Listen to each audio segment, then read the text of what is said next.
Go for it.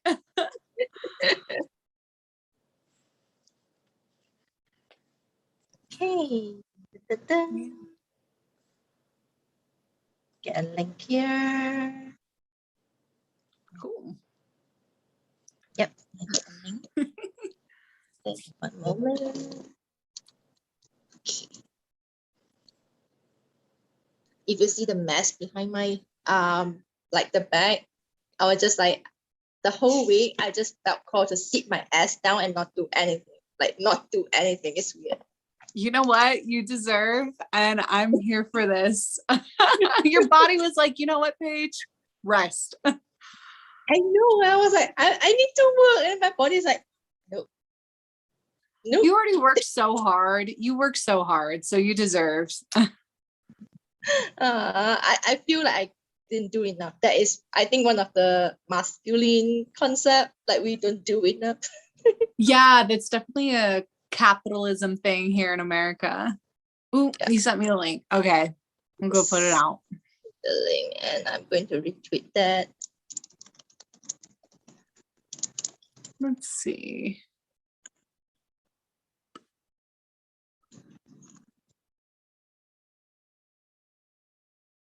This is so cool. Let's start with the recording as well, just in case. It's like, we are live. We are live. Woohoo! Perfect. Yay, awesome. Yay. And yes. once again, welcome Sam to Slice of Life. Thank you. I love it here. I love talking to you. I love talking to you as well. And, you know, today's topic is kind of controversial, and I love that we are just like, let's go. I know. I'm like, we'll see where it takes us. But you know what? We need to speak up about it. This is all hitting me now, but like after what I experienced in the last 10 days, I'm not going to be quiet. So, so, yeah. Would you like to share a bit about yourself as well as what happened the last 10 days, you know? So I guess we talked about this, but like a little disclaimer, since this is a controversial topic, I just want everybody to know, like, this is my own personal experiences and observations. This does not diminish anybody else's truth on the subject. This is just my story. And my story can't cover everybody's story because I'm speaking from the perspective of somebody who identifies as a woman. And I can't speak about other people's experiences that are across the board of what gender is or is not, right? And there could be like, we could talk about sexual harassment here and things like that. So just be warned, like trigger warning. And like nothing here, it's like, we're not talking about black and white, like absolutes, like everything is up for interpretation, and you can leave what doesn't resonate. And honestly, I'm here for disagreement. It just pushes you to find a greater truth for yourself. So we don't all have to agree here. Exactly. As I always also tell all my followers on Twitter and everyone, like, go with your own truth. Like, if you agree with some parts and do not agree with another parts, leave those parts that you do not agree behind. And, you know, you have your own truth. I'm not here to tell you what you can do or you can't do or what you should believe or not believe. Like, you know, I think that's right. This is just our own story and stuff like that. But what Paige was asking, I hope I'm Sam. Like, I'm an artist. I'm a healer. SamTheSeer.com, SamTheSeer7 on Twitter and Instagram. I'm very bad at remembering my own handle. I get that. But I was in Egypt the last 10 days, but Paige and I actually, we wanted to talk about this before I even left. So that was pretty cool. We're always talking to each other in the DMs, and I had like reposted this controversial TikTok that I saw. Even though I didn't agree with everything she said, I felt like it was really like important, and I thought it would like trigger people to think differently. So she was talking about how like, she was like, you know, how people say not all men. And she was like, no, yes, all men, like all men are responsible. And I felt like her message could be misinterpreted too, because she wasn't saying all men are bad. And she was like the even the fact that you have to say that though, which seems pretty self-explanatory, like not all men are obviously bad. But it was about like the fact that all men are responsible, just as I feel like we are all responsible for contributing to the world at large as it is today. And as soon as we each take our personal responsibility for it, from my perspective, then we're able to create change, you know? So it's just becoming aware and accepting our own roles within the larger collective. That's just my personal belief on it. But I felt like what she was trying to get at was that even if you're a man trying to do better, it does not mean you're exempt, or you're trying to be a better guy or trying to be a nice guy. You're not exempt from still having colonial and patriarchal conditionings within yourself. Like we all have them. We all have to work on them. But for men, it's like, or the masculine energy, it can be like they can get away with, I think, a lot more than women can in this world. And in different parts of the world, like what I experienced in Egypt, it's very, very like in your face, how the differences of what women are and aren't allowed to do. And there isn't even, it's just two gender binaries there. They're not allowed to be anything outside of those boxes from what I've experienced. Yeah, it was heavy. I don't know if you want to add, Paige, before we go on. Yeah, as I was like, replying to Sam, like to you on DM, I do have like a slightly different view on it because of my upbringing with like, that binary is kind of like very obvious, like around me, but it is very interesting for me as I'm thinking back. It's like my family, the dynamic is very different from everyone else. Like, what I experience at home and the outside is very different with the gender dynamic. So it's like when I think about it, I'm just like, wow, that is so interesting, because I'm kind of like having to experience both, like as a child growing up. So some backstory is that my family, my family is the woman's kind of like rule the household. Like my grandma is a very strong woman, and whatever she say is the rule. So if she say one, there's no one who say two, And my grandpa is kind of like the silent type that he's just like, nah, yeah, whatever you say, I'm just going to do it, So the dynamic is different, very different. Okay. And also happened to my mom, my aunts, all of them are very strong women. They all went out and, my mom is a single parent, so it makes sense that she just went out and get the job and everything. And my uncles are the younger uncles, so that they are more like the playful kind, that at home. And yeah, they even like they are the two of them literally cover the whole household or the house chore. So one of them like cooking, the other would like sweeping the floor and mopping the floor, cleaning the house. And I was just like, very interesting. When I learned that in the general is the opposite. So yeah, it's just that there is so much of like, like gender expectation for men to be in one box and then the woman to be another box. And when it is the opposite, people will start to like having that weird, like, like there is this expectation, there's this commenting and everything. I know there's a lot of people outside there to comment about my family dynamic being weird as well, but who cares? Yeah.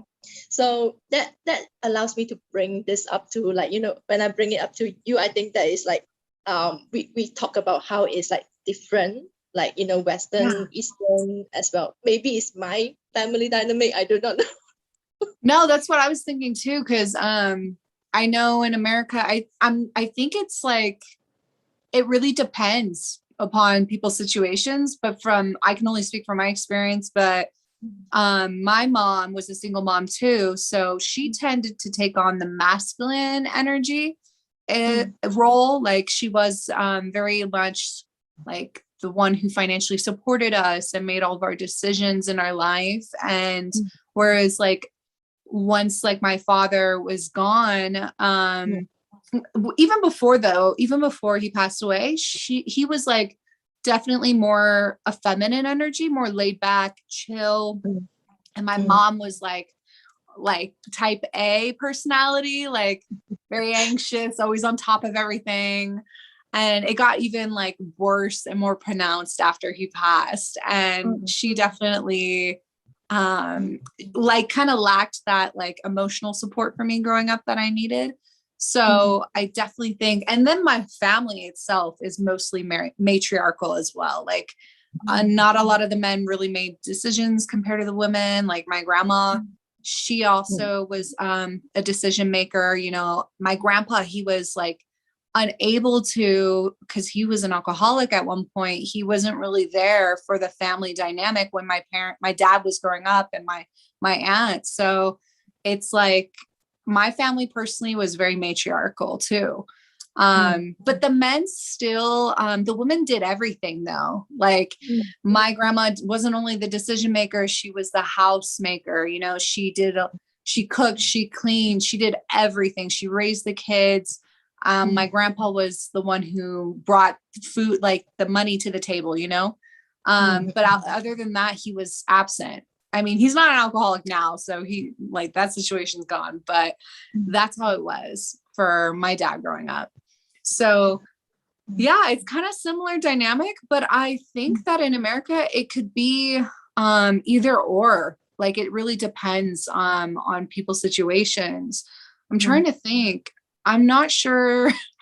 I can't really speak on anybody else, but I know it may appear in America that it's like the masculine figure who makes the rules and the decisions. And I think that was very prevalent within like the 1950s beyond. It wasn't, but I think maybe women today are a little bit different. So yeah, it's very fascinating though, how everything has developed, especially across the world.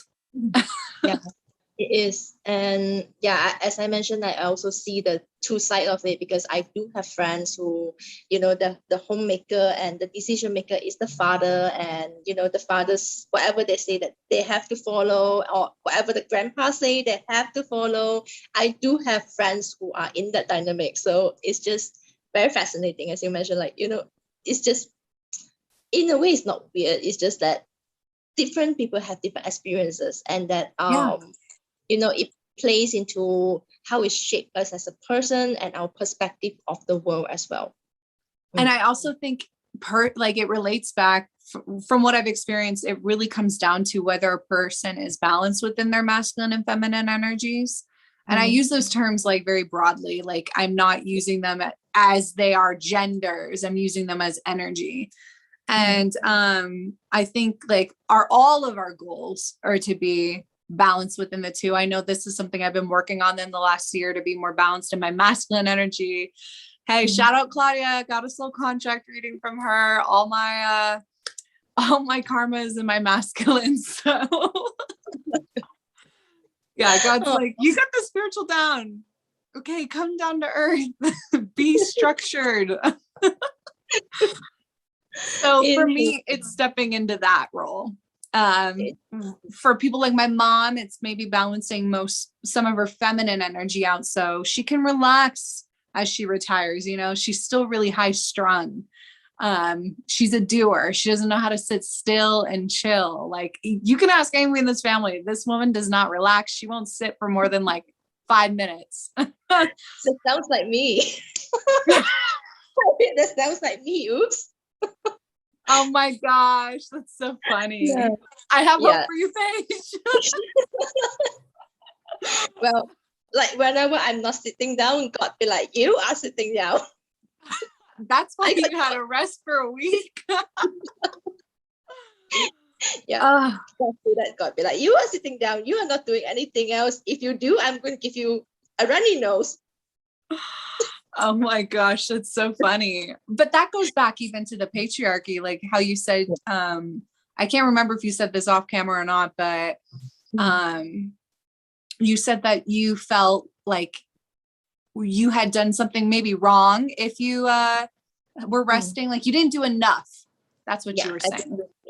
Like the productivity thing really stems back to like, I feel like an unbalanced masculine energy that is prevalent within our universe. Doesn't really take into account like our human nature, you know, the nature of like needing rest, listening to our bodies, being valued for the work that we do. It's like quantity over quality. I don't know if it's the same way over there, but that's how it is here. Basically, it is very interesting for my experience about this, because if you look at my own country, Malaysia, a lot of people here are very chill and very laid back. Okay, yes. But I did not work here. I did not start my work here. My work is starting in like Singapore, which is more westernized, and over there is a lot of like go. You can't be late. You have to do everything like high productivity all the time. So if you see any white hair over here, is product the environment.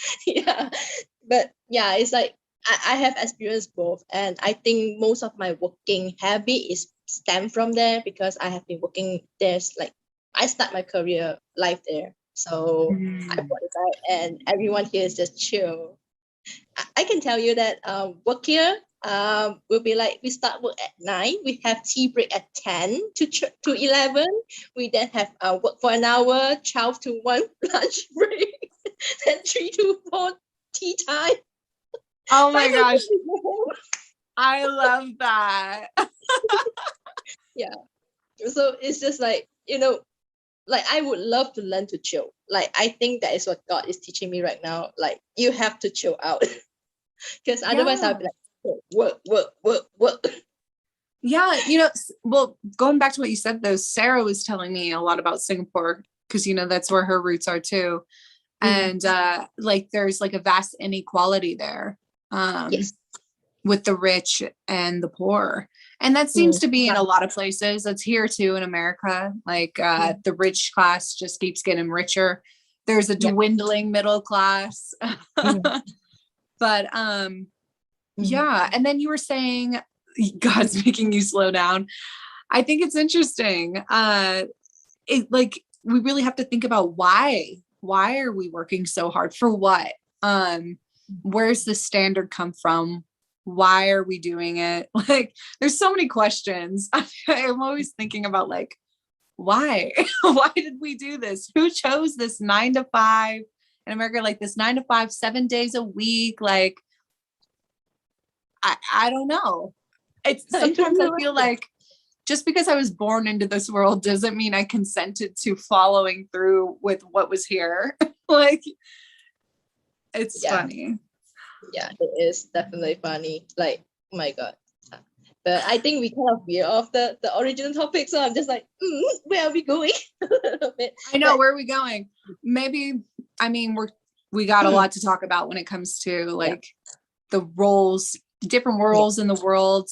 What I faced in Egypt was really like stark. I mean, I thought we had problems here in America when it comes to like those things, and I knew they had things too, but it was a whole different experience, like living through it and witnessing it firsthand, like in my face. It was a lot. I mean, I felt like overall the energy there was so like oppressive towards women, and it was really hard to stick up or stay in my center, to stay in my own energy. I had to do like a lot of work to like just stay me and not get affected by all of that. I was like, this is not something I want to get used to. I couldn't believe how different it was than my experience here in America. I didn't even like America. I don't even like, half the time I don't even think this is like a part of my identity or this is where I live. But after experiencing what I did in Egypt, I was like, you know what? I think I'm kind of grateful to live in America. And it really humbled me So that was one thing I was like, we have problems in America, but I felt like the problems I saw within Egypt were so much more like worse. They were so heavier. It was so much more depressing.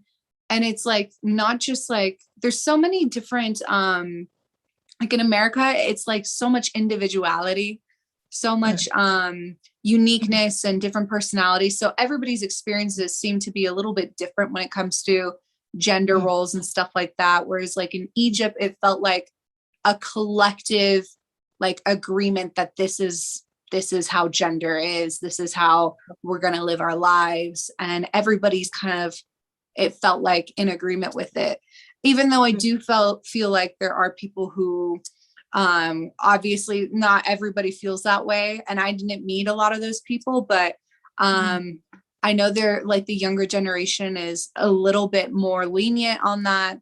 Always the younger generation is going to rise up and try to provoke the older traditions. That's just how it is.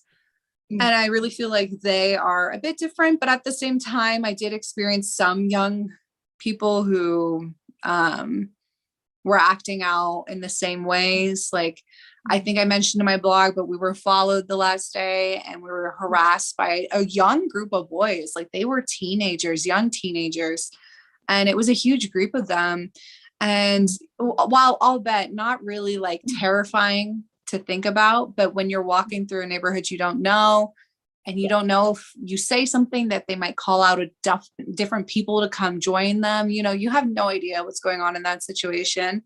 And it overall was just really uncomfortable in itself because I felt like I wanted to say something, but I wasn't able to because like I said, I didn't know what would happen if I did. I didn't know where we were. And Dahlia, who I mentioned in my blog, she is one of Claudia's good friends and she is Lebanese. So she knows this culture a little bit more than I do.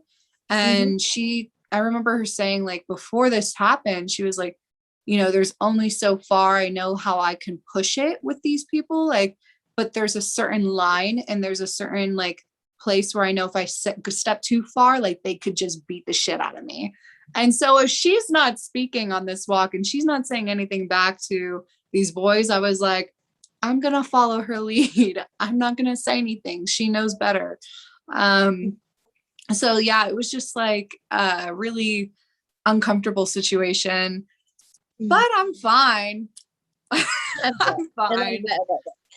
I'm glad about that. And I actually take a note down before we start, is that about creating discomfort and pushing the limit is not equals to putting yourself or others in danger. And in some culture, literally that is it. It's like there is that invisible line that if you push too far, those people who are so holding on to their belief system and their own culture, their own comfort, they are going to retaliate. So exactly. Yeah. I'm glad that you took that step to really protect yourself. Yeah. I was so frustrated because the man who led us into it, I didn't know him very well. Like he was a friend of Claudia and Dahlia's. And I can't speak on his experience or what he was going through in Egypt, but it was our last day and he wanted to do this. And we all kind of collectively agreed, like, unconsciously, like, let's see what he's about. Like, I want to get to know this person. Let me see how he's going to lead us through this. I'm going to observe. So I thought it was just going to be a short walk. Like we were going to the Nile River. We had just like left this group of churches, one of them being the church that Jesus was at. Say that right. And I thought he was going to take us in the right direction, but I had a feeling, I was like, already I've witnessed like this man likes to do his own thing and do his own thing. So I was like, I kind of feel like we should take a taxi, but I was like, you know what? I'll just see how this goes. Claudia had been wanting to walk the streets because this is how she gets to connect with the people and everything. And I had already been there a little bit longer than Claudia. So I was like, I'm ready to go. I'm done connecting. But I remember we get to this bridge and there's this pile, like mountain of trash before this like bridge, you have to like walk up these stairs and go across and then walk down on the other side of these train tracks. And I remember thinking, this is obviously, I don't want to do this, but I want to get to the Nile as soon as possible because I don't know where we are. And I feel like if we kept going like parallel to the Nile, then it would have taken longer to go all the way around. So I was like, guys, let's just get through it. Like that, I was in survival mode at that point. I was like, I'm already not having fun. Let's just get through it. So that was the biggest mistake though, because later Claudia was like, you know, that was our sign that the next neighborhood over wasn't going to be a safe place. And so we walk over this bridge and it smells terrible. It smells terrible. And we're just walking. And I remember like we passed by these men and they are asking, what's our name? What's our name? What's our name? And I didn't really think anything of it. I wasn't really paying attention. But then all of a sudden I hear him screaming at us like, fuck you, like, fuck your mother, fuck your sister, all this shit. And I was like, okay, keep walking. I was like, what the heck? Is it because we didn't respond? Or is it because like at that point, they, in that country, they want, women are dressed like head to toe. Some women are wearing the burqas, you know, with only their eyes showing. Most women are covered like shoulders, like all the way up, and they have like a head wrap and everything. So we always stood out because like Claudia and I, it's hot. We're not used to the weather here. We're wearing like long dresses, of course, but like my shoulders and my arms are free. I brought a scarf to like, you know, if I feel uncomfortable, I'll wrap it around me. But at that point we're pretty, I'm like pretty bare, you know, and I was like, I don't know if it's because what we're wearing.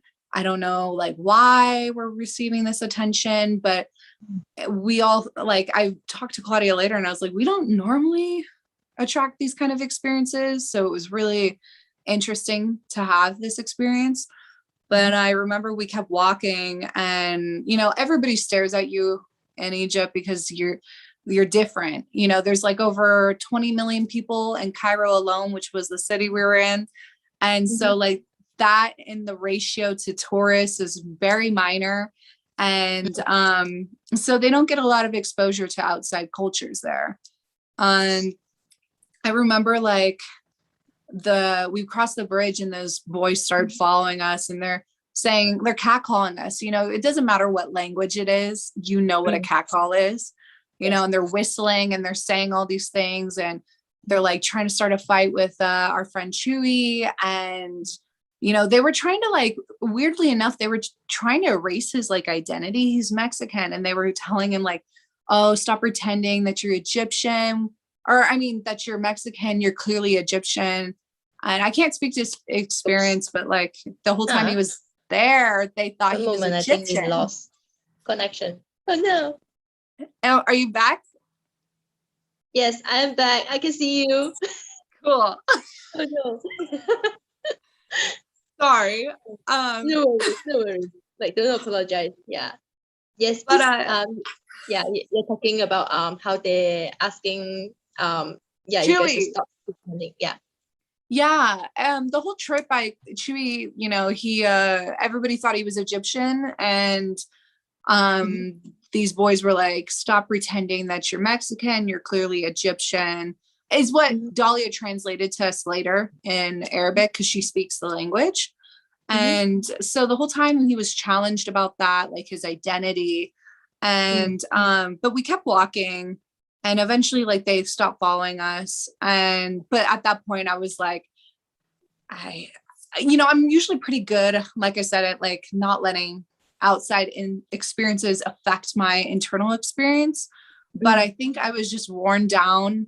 It was the 10 days had gone by for me. I was like, I've experienced this on minor scale, like the whole time.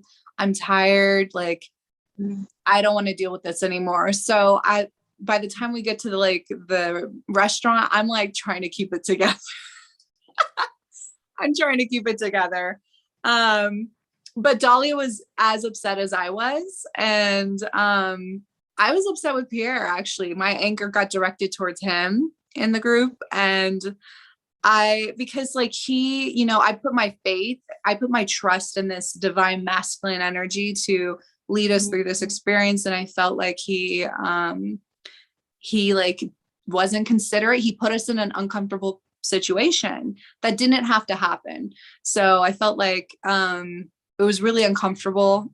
And we get to the table and he's like, we're here, like, let's enjoy this. And I was like, I'm not going to enjoy this until I process what I'm experiencing. I was like, there's no way I can just get over this. And he's like, well, you guys made it safely here. Like, you're fine. And I was like, are you kidding me? I was like, I had a moment where I was like, dude, like, you didn't have the same walk that we did. And he was like, but you're alive. You know, he kind of wanted to bypass the experience he had. I was like, but you're not a woman in this country. You did not have the same experience. And I would and Dolly was like, just please acknowledge what you put us, like the situation you got us into, just acknowledge it, you know? And I witnessed, like, even though he's like this spiritual man and stuff, like this situation really showed me that like there's still patriarchy to undo within spiritual communities as well, because he just kind of wanted to blanket over the experience and bypass what we were feeling and not really acknowledge, you know, how he contributed to it. And I was like, dang, like, wow. So I finally, I was like, can you have some compassion, please? Like, have some compassion. And then like, I remember later I had like calmed down a little bit and I felt like I had projected my anger at him from possibly, you know, not being able to speak up when I wanted to. So I directed it towards this other man. So I was like, you know, let me just take responsibility. So I was like, I'm sorry for being angry at you. But then he grabbed my hand and he was like, no, I'm really sorry for, you know, not acknowledging what you had said and putting myself in your shoes. And I just started bawling because I just started everything I'd been holding together. I was so like, okay, this is it.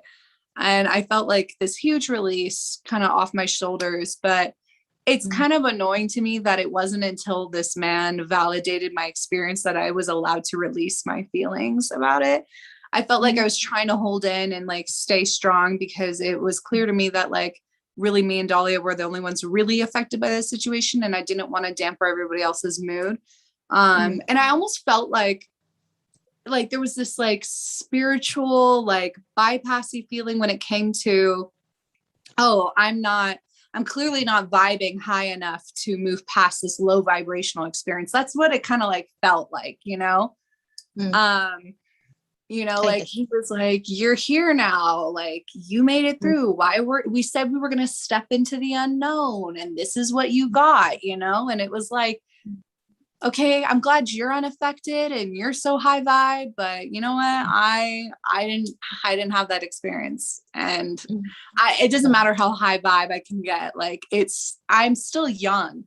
I'm the youngest in the group that was there. And I was like, I'm only 23. I'm going to be 24. I'm not hardened enough to this experience to have it not affect me yet. I need years before that happens for me. So I definitely had that moment, but crazy. That was the worst. I would like to acknowledge to you is that you do not have to be hardened, you know, like I would encourage you to like just be yourself and don't feel like you have to harden enough to, you know, to be to put on that good face for what you're feeling is valid. And I don't think that you should get rid of it just because it makes other people uncomfortable. Yeah, you know what? You're right, Paige. I mean, I definitely felt like, I don't know, it was almost like I felt embarrassed to be affected by this situation. Like I should have known better or something. That's how I felt at the time. But I definitely, you're right. Why should I have to harden to those experiences? Why should I have to desensitize myself when really it's that they should be changing their behavior?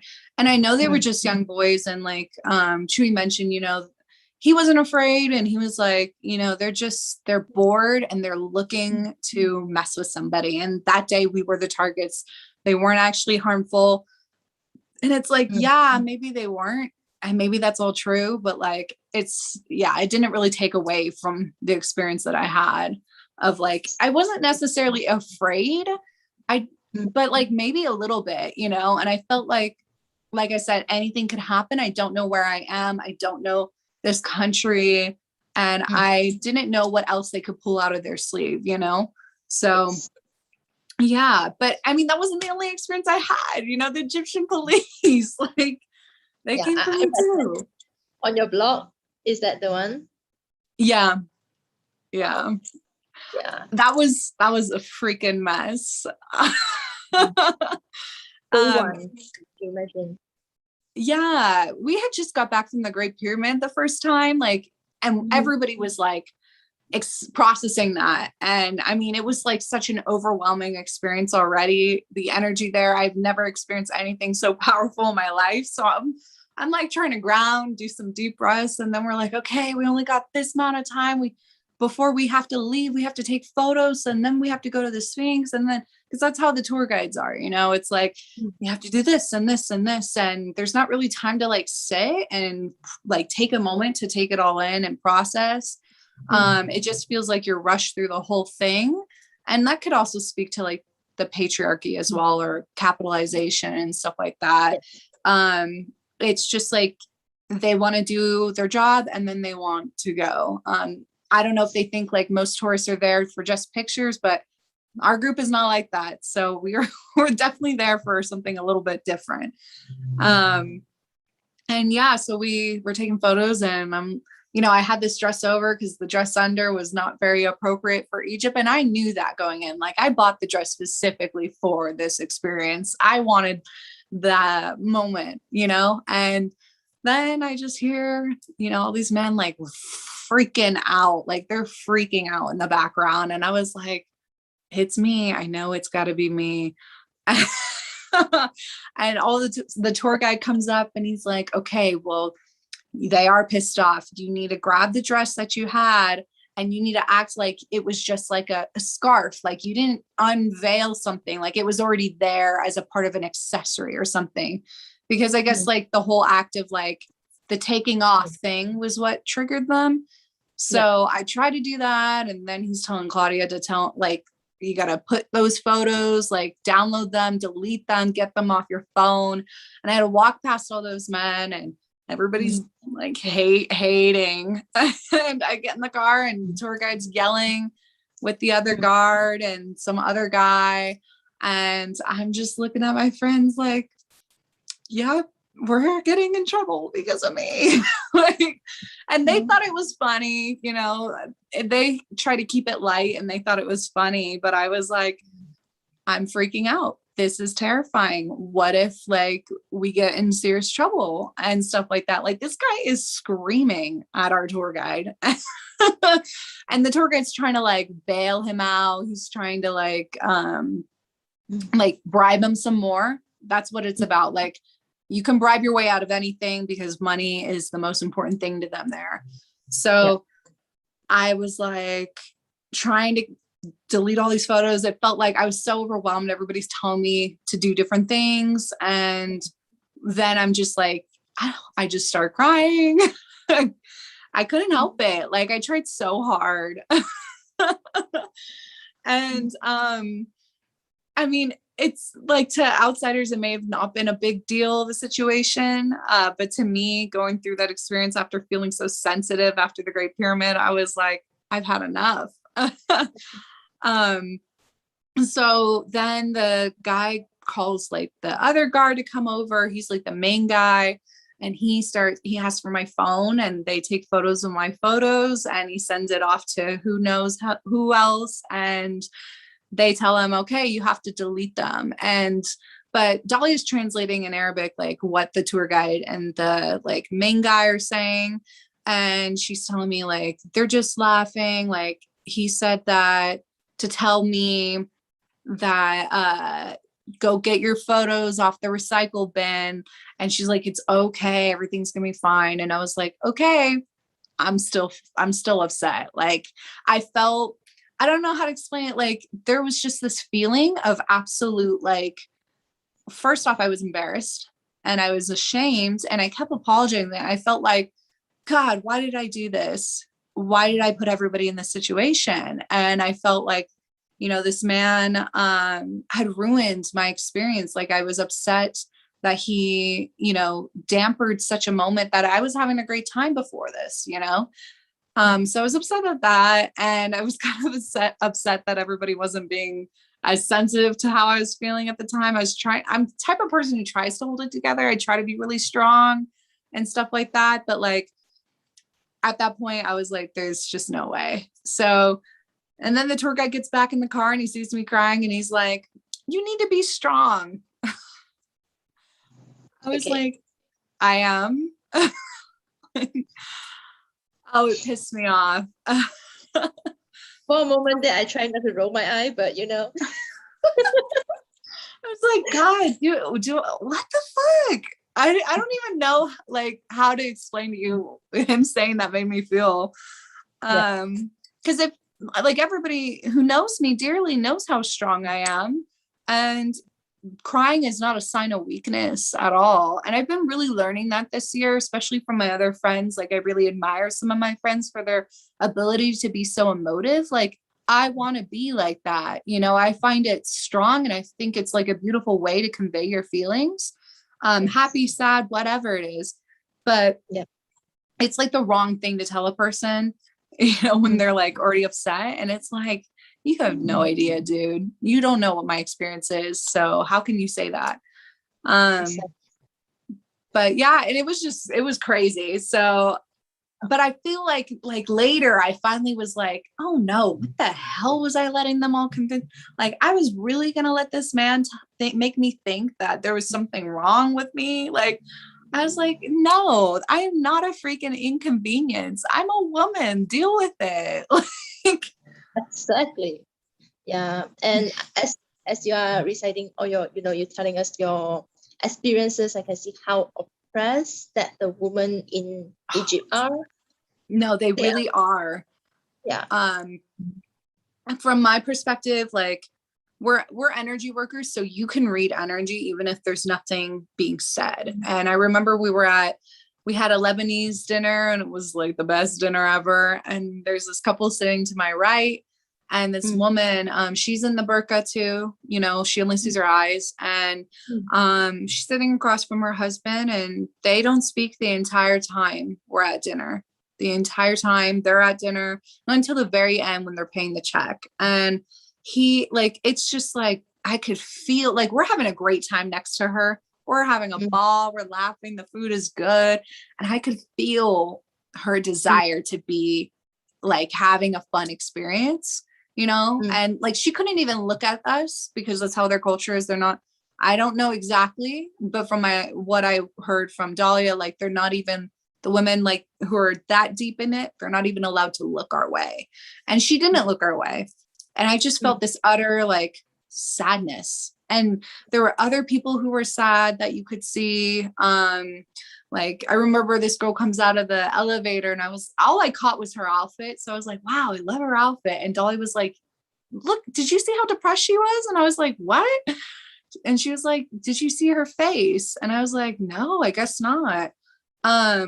But like the women, you know, it's crazy because the dynamic there is like, I know it's like their religious faith and stuff like that, but like, it makes me think about the fact that, you know, when it comes to colonization and if you're colonized as a person, oftentimes you don't realize the ways in which you've been colonized and the ways in which your behaviors are a reflection of that. And that kind of how I felt about the patriarchy in that country. You know, if you never have known any choice outside the one you've been given, then how do you know that you're oppressed and how do you know this is really your choice?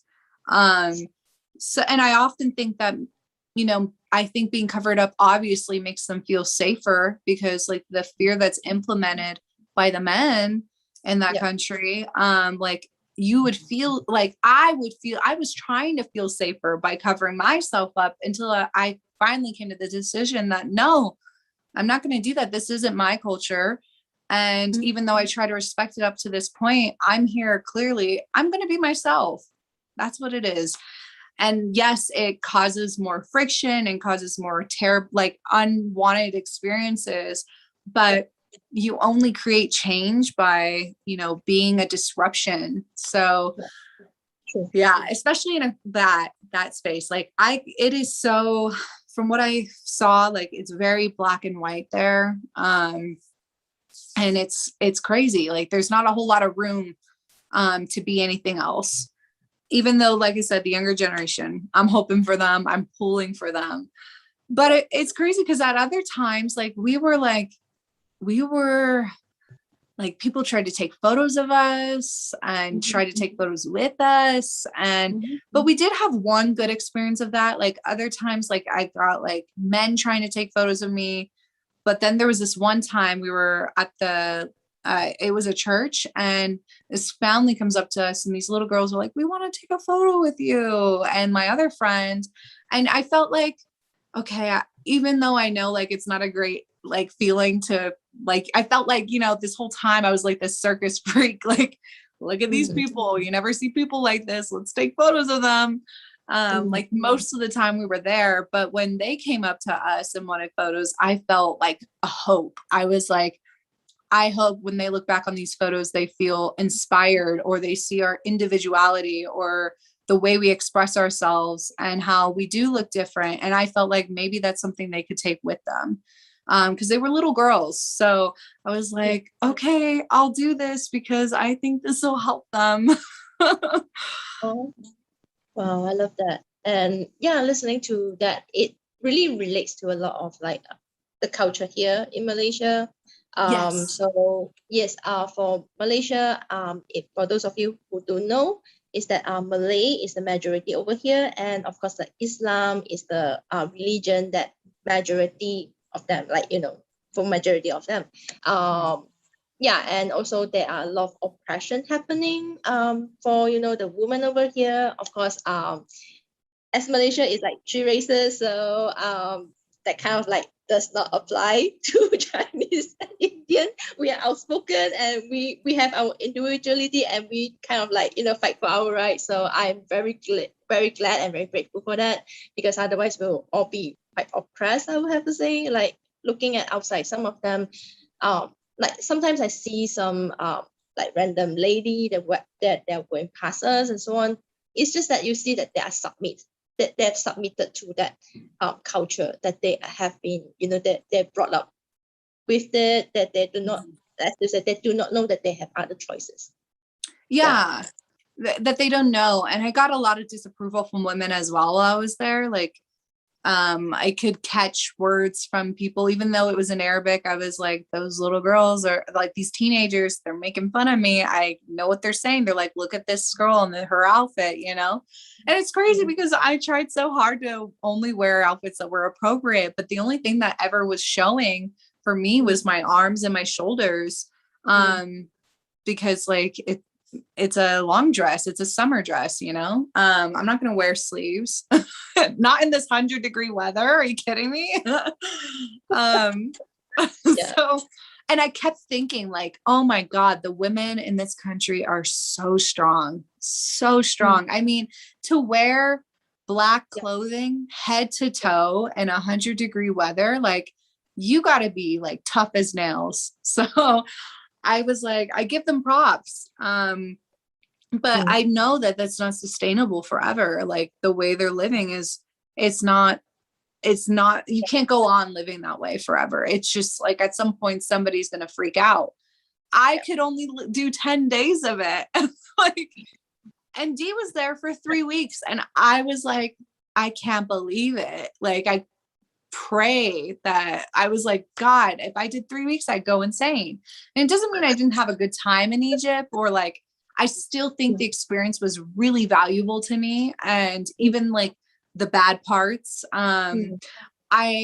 they really showed me, they gave me so much awareness over what's happening here. What's really going on. What are the energy dynamics between these people? Like it's such a clash. Like it feels like the feminine and the masculine are just at war with each other there. And for the most part, I saw way more men than I did women. Like it was not as many women out and about as the men. That's why I couldn't wait to come home, because I was like, I can't wait to see more women. I can see that mostly I think that women stay at home, and if that's not necessary, they won't go out. Yeah. But you know what I did notice is that at nighttime, Egypt's very big on nighttime. Like they're up all night. It was mostly the younger generation, and there were a lot more younger women and men out hanging about, like super like urban. Like you could find that scene in any country, any city, you know, and it was like really cool. I'm like, wow, look at them. They're holding hands. I'm like, they're getting pretty flirty over there. Like, oh, there's hope. I'm like, whore it up. Yeah. I think the world is changing, slowly evolving into having more individuality, and especially I would say because the US is very expressive, and that you guys are showing the world like you can have your own individuality instead of all being conformed in the same box. So I think more and more people are looking forward to that and kind of like following that, and in a way it's changing. In a way, I never even thought about that. I didn't even think about how America could be leading that conversation when it comes to men and women in the gender thing. I had no idea. Thanks for bringing that up. As I always like seeing is like the US do it first, and then the rest of the world will follow. It's just like, you know, the US usually do it first. Yeah. And I really like that. Even though you know, sometimes it's kind of like clashing and kind of making things uncomfortable, but I think discomfort is where growth is. So yes, and that's why I'm okay with disagreement, because you grow from it. It's gonna push you in some direction. So other than the one you're in, I mean, I didn't agree with a lot of the culture like that I experienced, but those are their traditions and those are their cultures. And, you know, to an extent, I try to really respect it. But at the same time, I had to stay true to my own self. And near the end, I was kind of overplaying it small and trying to hide myself, which is definitely what I experienced. I mean, in the beginning, I was like trying to ignore everybody staring at me and trying not to meet their eyes back. And like, you know, I thought like I would hide myself that way. But near the end, I was like, I'm going to stare at everybody. I'm going to stare back at you. You know, I remember this one man at the COVID hospital or whatever, where we had to get our test, and he's just staring at me. And I was like, you know, like, I was like, what? Like, I'm like, at this point, I'm like, you want to go, you know, like, I'm ready. And he's just like, you know, like, what? This woman is like disrespecting me through her stare. That's kind of how it felt. Like, I can't believe she's like doing this, you know. I was like, yes, I am. I love that. Be yourself, and you know that is the way that you bring change. Like, change does not start with you doing something for others, but I think change is you being yourself. People who wants to change will automatically change. And you know, I try to approach my experience there like not knowing anything. I hope nobody thinks like I'm not trying to come off as an expert on Egypt or this subject or anything like that. This is just my experience, and I don't know better than other people. Like, we all have our different truths, and I felt like this was mine. And it's crazy because I feel like this whole, like, obviously the patriarchy goes back so far, and it's really prevalent how like the clashing between the masculine and feminine energies are in Egypt itself. Like, even in the hieroglyphs and stuff, you know, like women are portrayed as smaller to the pharaohs, their masculine counterparts. And, you know, because it's based off power and importance, and it's kind of wild. But I mean, there were some rulers who try to treat their wives as equals. Like Ramses the Great at Abu Simbel, like he built his wife a whole temple right next to his, you know. It wasn't as big, but it was still like, it was cool. And his energy there felt very balanced. I love that. Yeah. I was about to add, but before you guys, maybe it's like way before that, do you know that women rule Egypt? Like it's kind of like a download from the Akashic. Yes. Women rule Egypt before, you know, the men start to rule them. And it kind of like lead to the downfall afterwards. And you guys know the rest of the history, you guys know. Yeah. No, it's true. I've heard this too, but I think it goes way far back because Way far the back. history that we saw was like between like the end of BC, between like that and 3,000 years before. But I think like obviously ancient Egyptian history goes back way further than it's discussed. It conflicts with their religion there. It conflicts with their belief that I think it's Allah created the world like 6,000 years ago. So they're not going to say anything's older than that. So that's why I'm like, Egypt is way older, especially when you read certain texts, like The Ancient Secret of the Flower Life, and there's another one. But it's like these things definitely go back further. Like the pyramids are way older. My theory is, which has been theorized by other people, it's like 50,000 years ago. So women obviously had to have a chance at some point, right? Definitely. But all that stuff's buried under the sand, you know, like all of those things. I mean, Cleopatra, she was a ruler, you know, they wanted to hide that so bad. The Romans and the Greeks, but it was mostly the Romans because she was Greek, but they wanted to kill her, you know, and we got to meet this wonderful lady. So, and she's doing amazing work. I read about that. Yeah. Yeah. Did you look her up? Haven't. I just you know, when I open your blog, it's just that when I'm like barely waking up and I'm just like read. Yeah, no, I totally get it. Yeah, I didn't like put her last name, but I mean, if you really want to find her, she's easy to find on Google. And I mean that she is hit. It was just like so hopeful. I felt so hopeful. She's not Egyptian, but she did live in Egypt for like the most of this century. And just like hearing how she's trying to bring the truth to light. And she's a spiritual lady too. So it was like, where did you come from? Like, how did you convince the Egyptian government to do, like, let you do this? Because they've never let an outsider do a dig there, I think. And she was the first one to be allowed to do this. Wow. It gave me hope. I was like, okay, I mean, Egyptian government, like, I don't approve of you, but maybe you're changing. I don't know. Wow. I do feel that change is slowly coming by. It's just are you frozen? Oh no.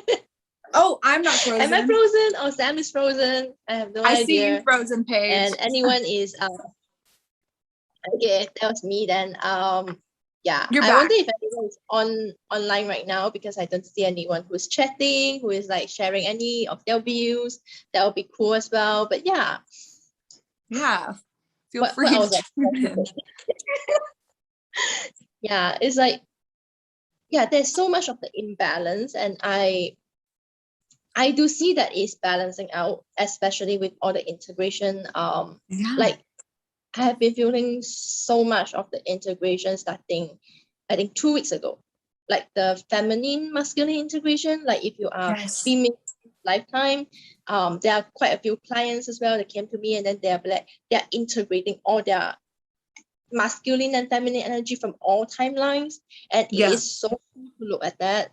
It's just that I feel that the both are balancing and coming back online, and that is basically divinity. That's how I see it. It's like when both are online, that is when you are fully in your divinity.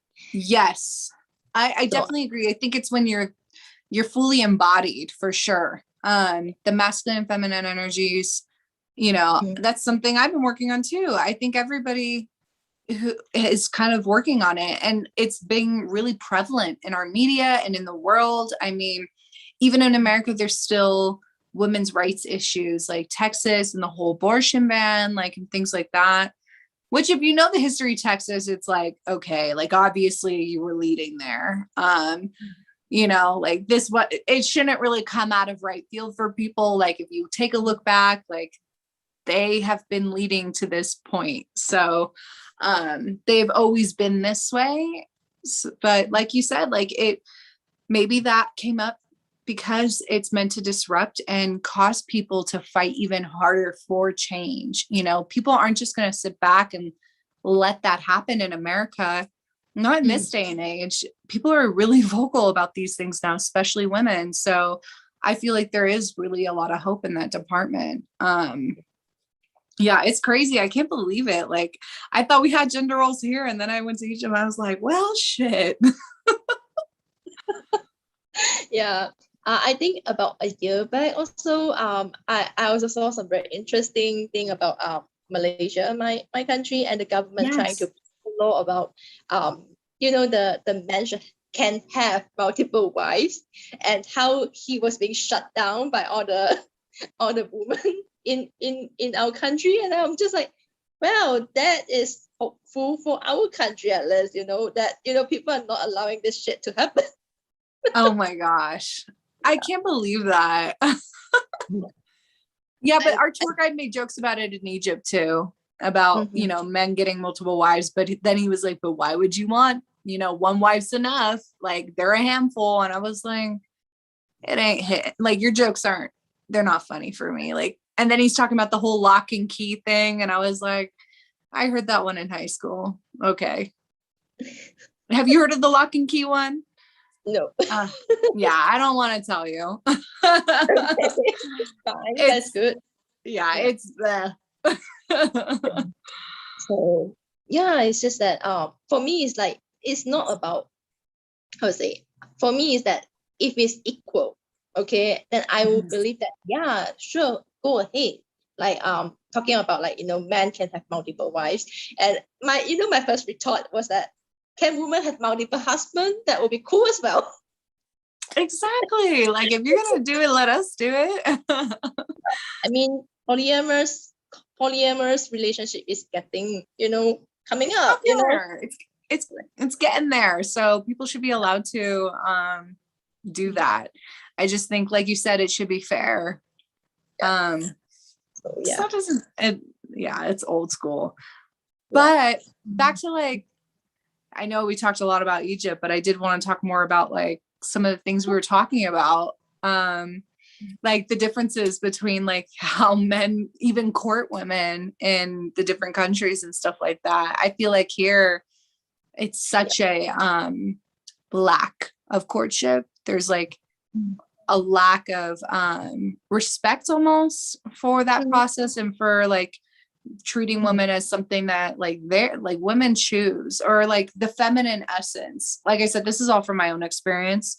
But I feel like feminine energy should be, like, able to choose or something. But like you said, in your country, like, women are the ones who speak up about their feelings. Like, the men are more timid about it. Yeah. For my country, and also my experience in Japan a lot, I'm going to tell you that I have more experience in Japan than here. But yes, apparently the male, I think, is the way that everyone is brought up, and I do think that the male being brought up in Asia, or I don't want to generalize, but a lot of parts of Asians are being taught that they should not be too forceful or be too outspoken, because otherwise the woman will feel not safe. There is a lot of ways that is taught about here. So the man tends to be more and more held back, and it becomes that they are so, like, they held back so much so that the woman have to make the first move. it can like, be frustrating. Yes, it's crazy because I feel like this is two extremes. Like, this is the extreme over there, and then here's the other side of that extreme over here. Like, where can we meet in the middle? Like, where's the balance? Because like you said, it forces you to speak up, and I feel like they, I don't know, is it because, like, they think like, yes, there's like being respectful of being safe for somebody else, but then at some point, like, what I kind of felt like when I was in Egypt was there were certain parts where they treated me like I was too delicate, like I was too fragile. And like I couldn't like step off a boat onto the ground without being grabbed to be helped down. You know, it's like, I didn't need your help. Don't touch me. There's part of both playing it over here, I guess. Yeah, the guys that I personally met, I can't say for all guys, okay, but the guys that I personally met, they are kind of like treating you like, you know, a flower on some, you know, that you can't pick them because they will die. That's so funny. I think there's something kind of sweet about it, but at the same time, it's funny. Yeah, and then here it's a little bit of a mixed bag. It really depends on, I guess, like a man's trauma, to be honest, whether he's going to speak up or not. But there are a lot of more aggressive and forceful men here. You know, I remember telling the friend group that I have now, the men in my friends that I have now, like they are the first men I have ever experienced that have not been aggressive with me in my life. All other men before that, I've experienced aggressive behaviors from them. And it was crazy to me because I was like, wait, I didn't know men were like this too. Like men could be like this. I was like, wait, has this really been my whole experience with men? Like that they're all aggressive? And I didn't know it until I had these great guy friends around me that I was like, wow, they're not yelling at me for something. They're not being triggered, their ego, and they're not, like I said, getting in my face about something or aggressive in romance or anything like that. I felt like safe, you know, that this is like masculine energy that feels so balanced, feels like they're so balanced with their feminine energy that I feel like they're just like the great examples for where I think men are headed. I'm really proud of them and I'm really grateful that I have them as friends. I'm glad that you get to experience that as well. Yeah, as you're mentioning about that, it reminds me of a friend who I know him since my high school day, and he's the one that I'm crying to. That I can talk anything to, like one of my girlfriends. I love that. There are men like this too, and I guess also another thing is that what I want to bring up is that do not like kind of like make men kind of like in a box that they have to be masculine, that they have to be you know, to be that strong front person like for you or aggressive. I think it's important to not box anyone in, because no, I wasn't trying to box anybody in. I guess it's just like the experience I've exhibited was really aggressive, not meaning that they have to be aggressive, because like I said, like the energies I've experienced from my friends, they are very non-aggressive. It's very opposite of what, like the culture in America, it's very much like, it's this, what is it? This toxic masculinity. That term gets thrown around a lot. So you experience that a lot here. And, so I was like, it was jarring for me to not experience that gender norm, right? That's what it is. Like this, they were outside of that box, you could say. And so it was like a new experience for me that I really liked. I'm really glad that you get to experience that. And it's like for American, I think it's like the toxic masculinity is more prevalent over there. And then it kind of like causing like people talking about men over here being effeminate. And I personally don't like to, you know, put labels on things, and I'm just like, let them be them. Like, you know, they are more in touch with their emotions, let them be that. They are better listeners, let them be that. Like, you know, that is a good thing. Like, I definitely would love to experience like somebody more like the more well-roundedness. Like you're right. Like I feel like everybody should be allowed to express all these different traits, all these different energies within themselves, and you shouldn't be labeled onto one side or the other. I mean, unless that you choose whatever identity you want to be. But it's just, I wish more people who identify as men in this country feel less ashamed to be So like my one friend Chewy was telling me, like from his culture, it's like very machismo, and stuff like that. So it comes off as like having to be so hard and aggressive all the time, that if you're looked at for being emotionally supportive to another, or like you care about another, then you're not masculine. When the truth is that why can't that be masculine too? Why can't that all be something to be proud of? Yeah, exactly. Yeah, I personally really admire any guys that I see that are very supportive of their wife. There are quite a bit of like Japanese actors and so on, that they are very supportive of the wife, and like their wife are Aw. going out to work. They'll be like, I will be a home dad and take care of my kids. I'll be like, yes for that. But luckily, like you said, America's so kind of leading the world in that whole thing. Like here, gender's been broken down a lot, like there's not just these two genders. And I feel like this whole new generation of young people, they, them, they are leading us in the future of what it means to be non-binary. And I think it's going to create a lot more healthy dynamics with people's identities, and how that relates to family, because I feel like those roles can be interchangeable between two people, that they don't have to be just stuck in one. Like my mom, like I wish she exhibited both of them, but she did what she could. She did the best she could with what she had. Yes.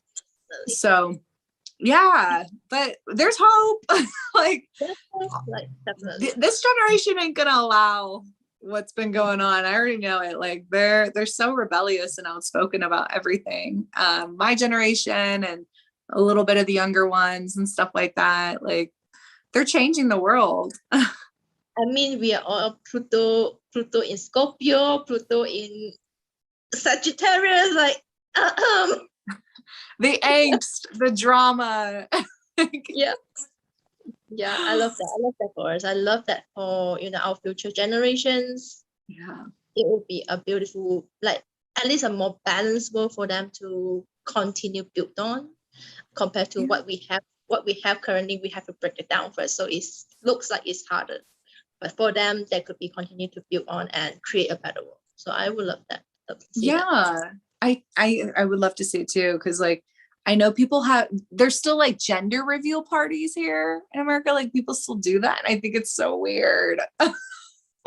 Personally, I'm like, because like somebody once told me, they're like, if you really think about it, they're revealing the reproductive organs of a person, like the biological organs like that's so weird.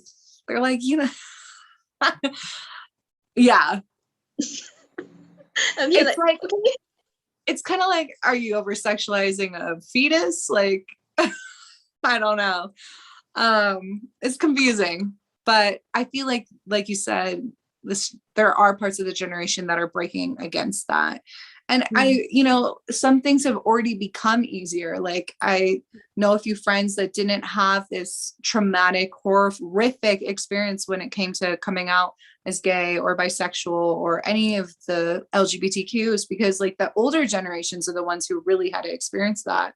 So it made it easier for them to come out in certain ways, even though it's never easy. But from what they've said, like it wasn't as traumatic as some other people have experienced. So I'm like hoping like it becomes more of a norm, and that it doesn't have to be this, scary story. Yeah. Whenever I see people like saying the coming out story is always like the big giant thing about that. Yeah. I do think that is still going to be quite a big giant thing in this part of the Asia, because people here are not as receptive about that yet. Yeah. That's how it was in Egypt too. Like there was nothing like that. You didn't see anybody doing that. As mentioned, it's very black and white over here too. But there's hope. I think there's hope. Like, I didn't know that, some places old fashioned as Japan, they literally have a lot of boy love dramas, movies. You know, I personally am in awe every time I see them. I'm just like, wow. Right on. Because, you know, if you try to repress that, it ends up just coming out in different ways, whether it's like, you know, quiet or anything like that. And I think we kind of talked about this, but I think when you try to repress sexuality, the reason why we have like perversions, like when it comes to like what's the one preying on children? I don't know. I can't. Pedophile? Yes, pedophile. It's like I feel like that's why there's certain perversions within society, because we're not transparent with sex, which I feel like would personally create a lot of solutions if people really knew what was going on with their bodies and it was more accepted and less ashamed, because then it just causes people to repress those things. And like I said, like it comes out in other ways, whether it's healthy or not. Yeah, like that is one of the basic body needs. Like the sexual desire is basically one of the body needs. It's a basic animal instinct, and we were taught to repress that because it does, like, you know, birth and creation is always being seen as something sinful or something like that. So There's a lot. There's a lot. That one is a lot to unpack. Like, yeah, but we talked a good while. Yeah, I do think that if it is more normalized, if sex education is, you know, being taught in better way, you know, instead of, like, for me, I don't even have one. Like sex ed does not exist in my country, in my school. They were just like, oh, you should not have sex because you'll catch AIDS and then you will die. Okay. God, there goes your life explained in 2 seconds. Just like, okay. Yeah. So I got one. I got one, like I remember 5th grade, 8th grade, and then like I don't know if we got one in high school, but then I took a course in college. But that's not how it is across America, though. It's not required everywhere. So it's just California, where I grew up in, that required that. There's other states too, but I can't remember. But it's crazy. Like you said, it doesn't have to be. It's not a standard to be taught everywhere. And it's like the most basic thing that you learn as a child. Like children are very aware of their reproductive organs, and it's like people like are like, no, don't touch yourself. And it's like, that's where it all starts. Yeah. Don't get me into that. Wow, that is a lot to unpack. We can schedule another one. No. Clear away today's audience. Yeah. But it was interesting. I'm glad I got to have this conversation with you. Me too.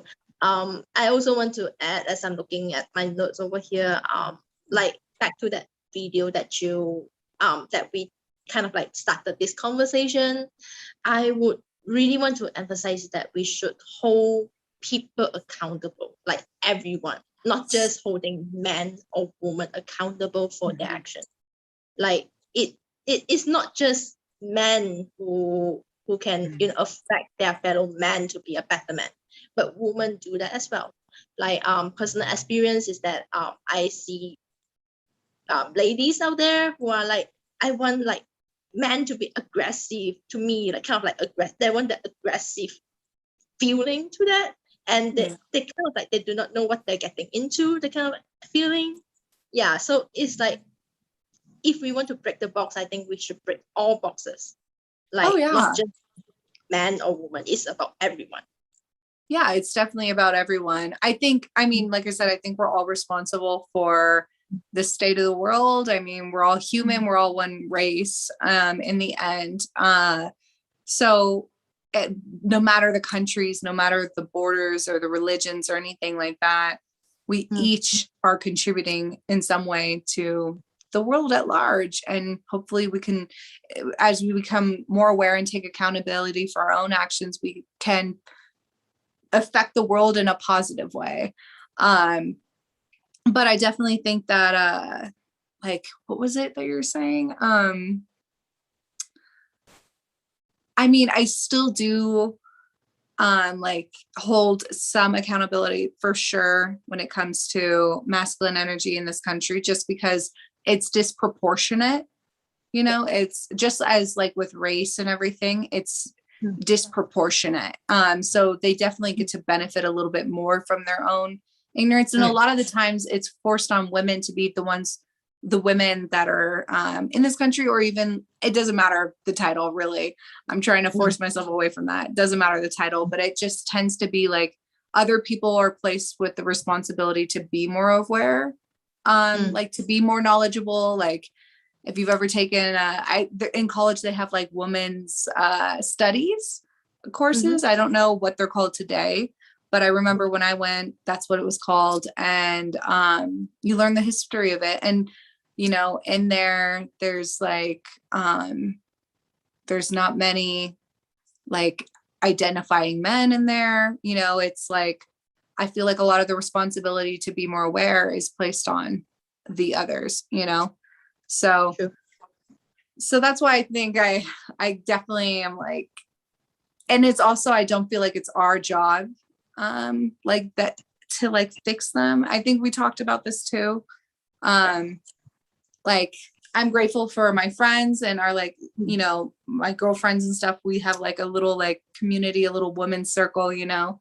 And I think it's important that like we try to do our own healing, but at the same time, there's certain things that we can't help like our friends, our other friends with, like our masculine identifying friends. Yes. Oops.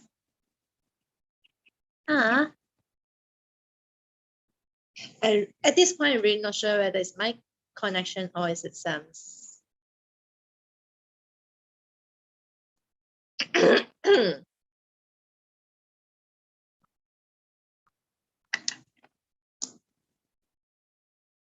Anyone watching? Can you see me moving?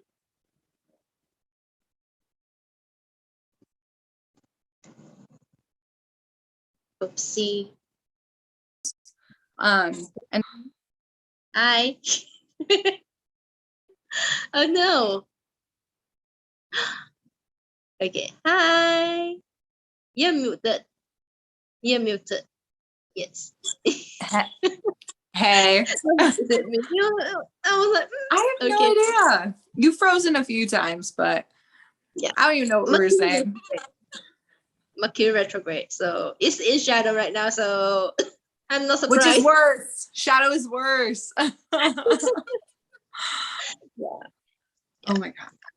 I really love that today we are also talking about balancing, and it is Libra season. So it all fits in. But wow. What Sam's about to say is definitely important because the internet keep cutting us off. It's very interesting. Is it me?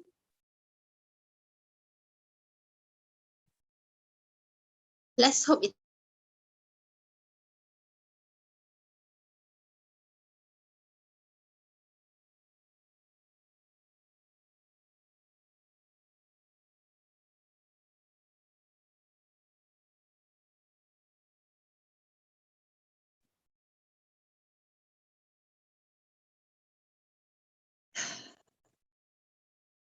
Am I back? Are we back?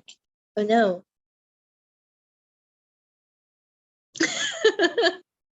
Hi, John. Nice to see you here. I hope that today's conversation is helpful for you on your healing journey. And yeah, let's wait for Sam to come back. The connection is wow. Wow. Hi. Yeah. Please unmute yourself. Please unmute yourself. Thank you. oh my God, sorry. I think this is our sign to end it. No worries, no worries. personally, I do think whatever you're about to say just now was very important. Having a very high energy or something like that. That's why I keep on freezing.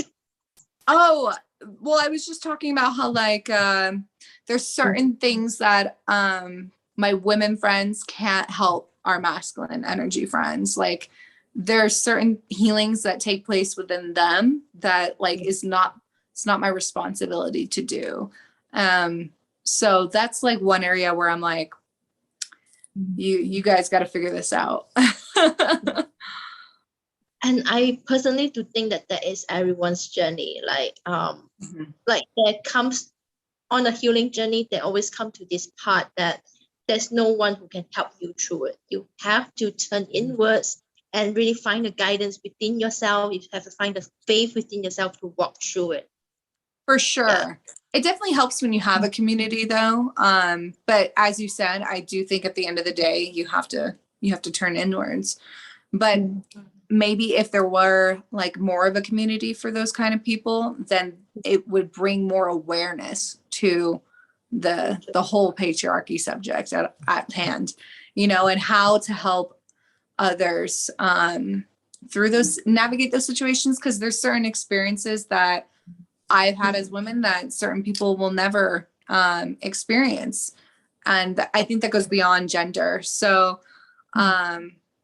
yeah, it's just kind of crazy. And I think the flip side's true too.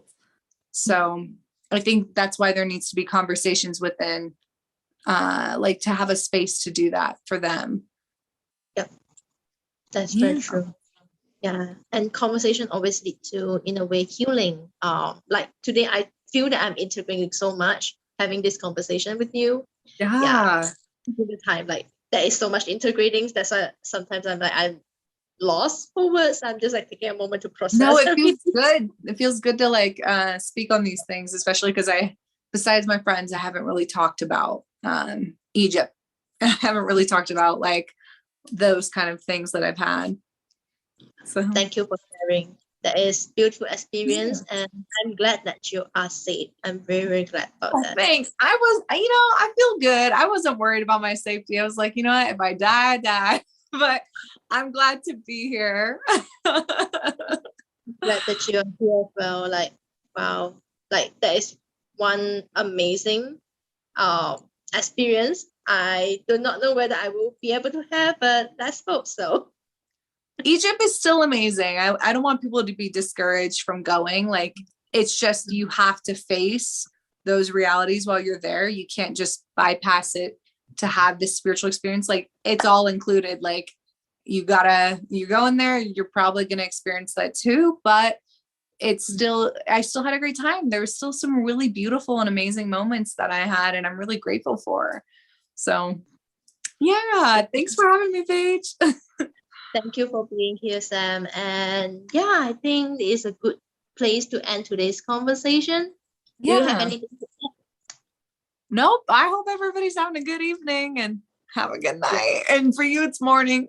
Thank you. And I hope that you're having a good rest as well. If you want to stay on a little bit to chat, I'm open for it. Otherwise, I'll be ending the live. Okay? Okay. Stop live stream. Thank you. See you.